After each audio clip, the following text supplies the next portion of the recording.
আদিবাসী কল্যাণ সমিতি এবার অভিযোগ করলো 100-রও বেশি কনস্টেবল জাল সার্টিফিকেট, ভুয়ো সার্টিফিকেট, এসটি সার্টিফিকেট দিয়ে কর্মরত। 2012 থেকে 100 কনস্টেবলের ভুয়ো এসটি সার্টিফিকেট। কথা বলবো প্রতিনিধি অমিতের সঙ্গে। অমিত, কি অভিযোগ?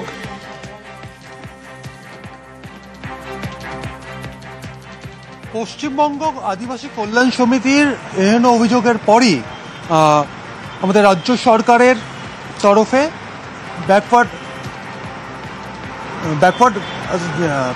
যে ওয়েলফেয়ার রয়েছে তারা যেমন ইনভেস্টিগেশন করছে, অন্যদিকে কলকাতা পুলিশের হেডকোয়ার্টারের কাছে যে অভিযোগ জমা পড়েছিল তিনিও যেটা জানাচ্ছেন যে কলকাতা পুলিশের তরফেও এই সমস্ত অভিযোগের ভিত্তিতে তারা এনকোয়ারি করে দেখছে। তোমার অভিযোগটি হচ্ছে 2012 সালে কলকাতা পুলিশের যে নিয়োগ হয়েছিল কনস্টেবল পদে, সেই সময় এসটি সার্টিফিকেট দেখিয়ে এমন কিছু রিক্রুটমেন্ট হয়েছে তারা আদতে এসটি সার্টিফিকেট তাদের ভুয়ো, আচ্ছা, এমনটা অভিযোগ করা হচ্ছে। ওকে, সেই সমস্ত অভিযোগ পাওয়ার পর কলকাতা পুলিশের তরফে এনকোয়ারি করা হচ্ছে যে এরা কারা, এরা 2012 সাল থেকে যেহেতু কর্মরত রয়েছে, সেক্ষেত্রে যে সমস্ত নথি দিয়ে তাদের রিক্রুটমেন্ট হয়েছে সে সমস্ত নথি কিন্তু এই মুহূর্তে খতিয়ে দেখা হচ্ছে।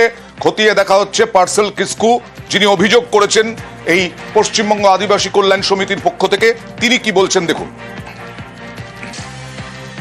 যেখানে পুলিশ নিয়োগ বা বিভিন্ন ধরনের এই বিডিও, এসডিও বা ডিএম মানে প্রশাসনিক যে পদ, সিভিল সার্ভিসের যে পদ, সেইখানেও কিন্তু এসটি লিস্টের নন এসটিরা কিন্তু এনলিস্টেড হয়েছে। এটা অনেক দুঃখজনক, হতাশাজনক বিষয় যে স্বাধীনতার 76-77 বছর পরও যদি আদিবাসীদেরকে তাদের সেই 6% মানে রিজার্ভেশন বা 7.5% রিজার্ভেশনের জন্য যদি আন্দোলন করতে হয় বারে বারে, এটা মোটেই কাম্য নয়। প্রশাসনের কাজ করছেন না। আর জয়েন্ট সিপি তিনি আশ্বাস দিয়েছেন অভিযোগ খতিয়ে দেখার।